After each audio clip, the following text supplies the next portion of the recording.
Hi everyone, welcome back to Rabbi's Reflection. I'm glad that you're joining with me today. We'll be reading the story entitled Touching by Dr. Naomi Remen. We'll read the story together and then offer some reflections. Enjoy. Touching. In one of the morning sessions I led during our cancer retreats, the participants do a form of hands-on healing with each other. Most of the other morning group leaders do this with their groups as well. I started doing this in hopes of putting people more in touch with their own capacity to heal. Most people who come to these retreats have been on the receiving end of things for a long time. It can make a person feel small, broken, and vulnerable. Here, no matter how sick they are, people have a chance to offer healing to each other and can sometimes recognize the strength of the healing force in themselves for the first time. The hands-on healing session has been a time of discovery for many people. Few of us have had the opportunity to touch and be touched in this way. For many, it is very moving, an experience of genuine intimacy. People talk about how different others look to them afterwards.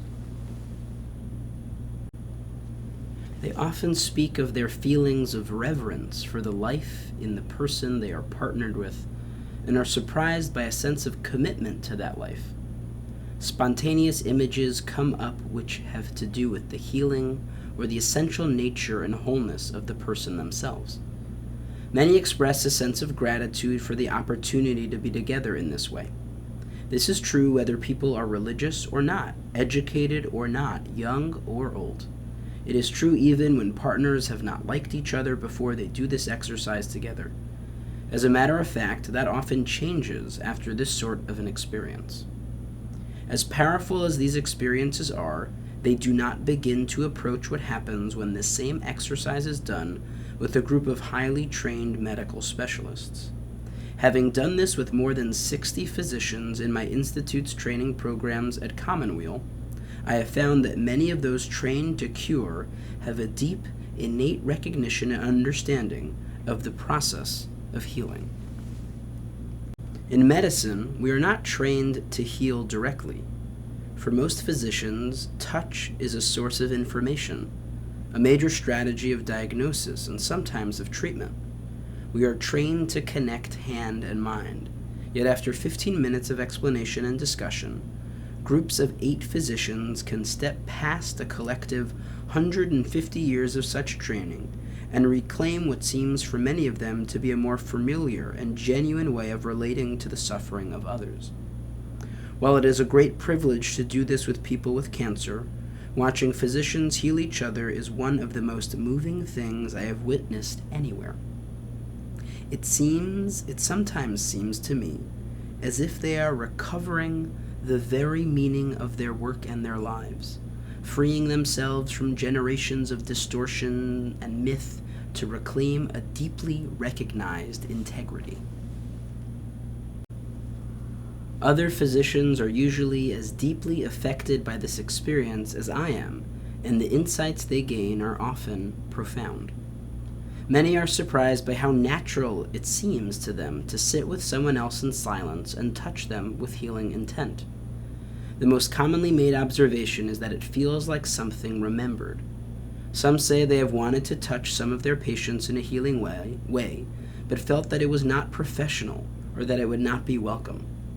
Like people with cancer, the doctors comment on how unusual it is to be touched by someone who wants only your well-being, and how rarely they have been touched like this.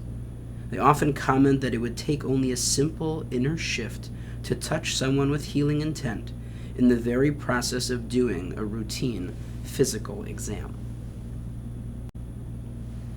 Many physicians have been surprised to find that they have a deep and intuitive knowledge of each other's wounds.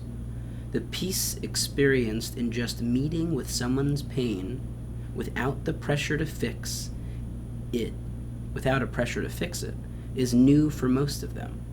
In this setting, many have become aware again of how deeply they care. It is a steep learning curve. Of the many stories which come out of this exercise, my favorite involves a very handsome and intimidating woman physician in her early 30s who is a highly successful general surgeon.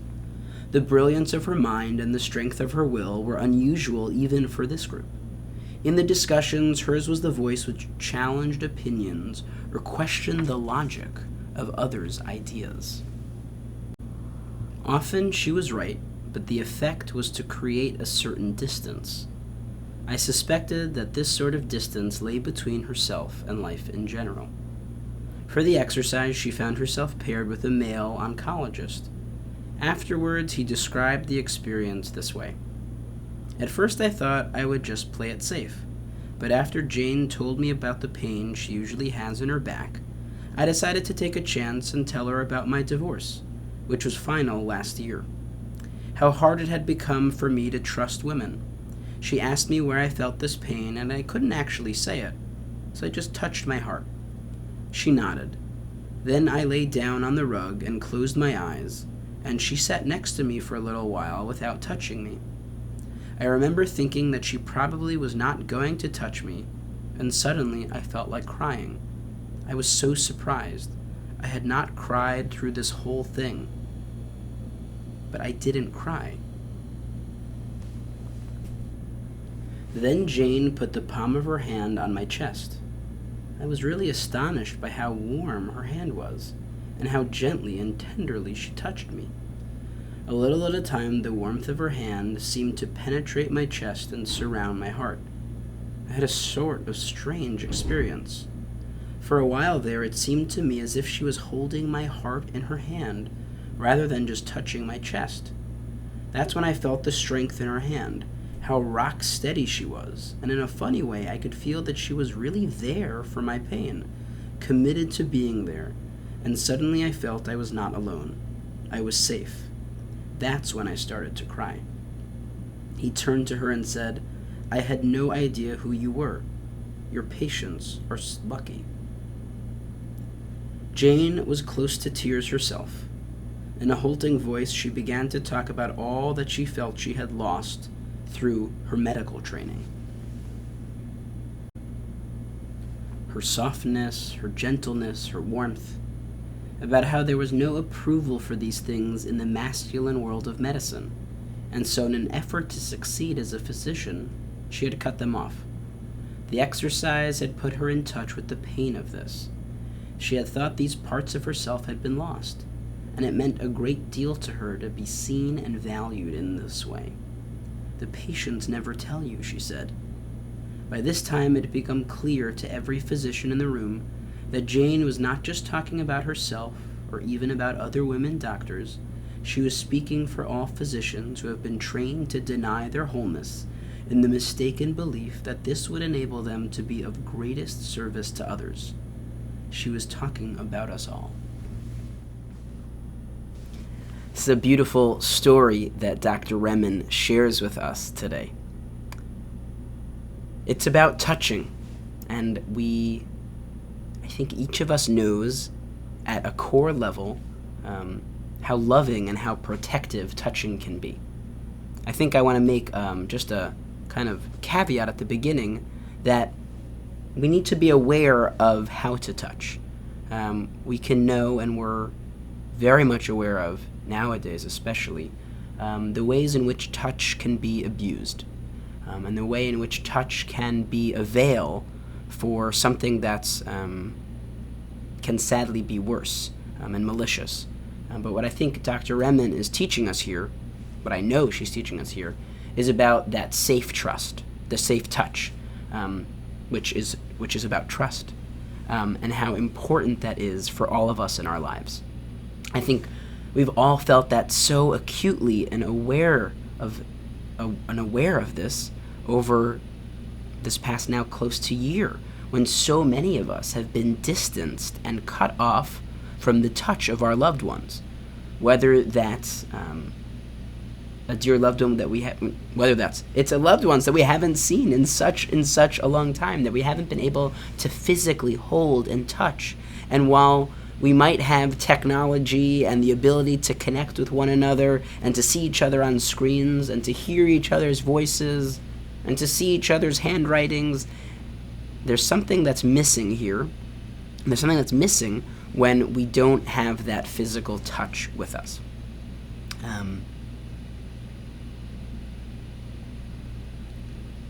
There's something that here that she tells us, that she teaches us about, I think it's worth reflecting on, that there's the touch of those that I just described, of those that we know, right? The touch of a loved one. But then there's also a touch of someone that we don't necessarily know. Maybe it's someone that is involved in our community, that works around us, that might interact with us, but isn't someone who would put their hand on our shoulder or hold their hand in your hand. And when that moment is happening, or that moment happens, and that person can appropriately offer that touch, we can also find that extremely healing and connecting. This whole story that Dr. Remen shares is geared towards doctors, right? She herself is a doctor. She's talking about the training that she does for other physicians. But we also know that this is true for each of us. Each of us, while we might not be doctors, we are healers of sorts for each other and for our loved ones. I think of what it's like to, at the most basic and elemental levels of life, when a baby is born in this world, when you're caring for a child, you touch them, you hold them, you caress them, you bring them love and connection through your touch. One of the ways that you do that. And I think that's what this story is also coming to teach us about. And Dr. Remen alludes to in her story as well, is that when they began this form of therapy, really, of healing, they realized that they were, as she said, I think it was the line of, when they engaged this, they realized they were remembering something. You were getting in touch with something that each of us carries and knows deep in our bones and our souls. That one way of showing our love and showing healing is through touch. And I think, an additional piece, there's a lot of things to think about here, but an additional piece also is about how we can move that touch intently with our attentions.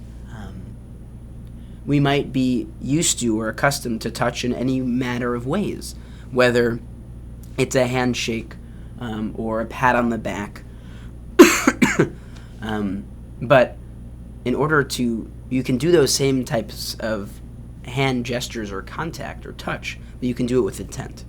And so I know we're still quite concerned in certain ways with touch and becoming close, even in these moments right now.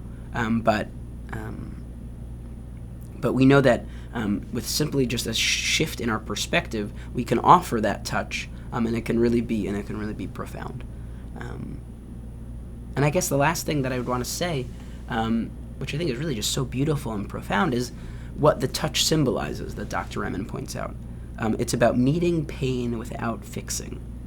So much of the stories that we read that Dr. Remen guides us in is teaching us that there is healing and wholeness that can be found without fixing, without curing. So much of what we live with and will continue to live with is a sense of brokenness, and that can be healed in some way, but it can't be fixed. And I think one of those ways that you do that is through touch. Through the touch, through the hand on the other hand, hands on the, whatever the way of touch is, in a sense, you're meeting the pain of the other person without fixing it. You're holding it with them. And I think that's so profound and so beautiful, and something that each of us can connect to. So there's a lot of kind of disparate thoughts that I had here in reaction to the story, but I hope you've enjoyed the story and enjoyed our reflections together, and I look forward to seeing you soon.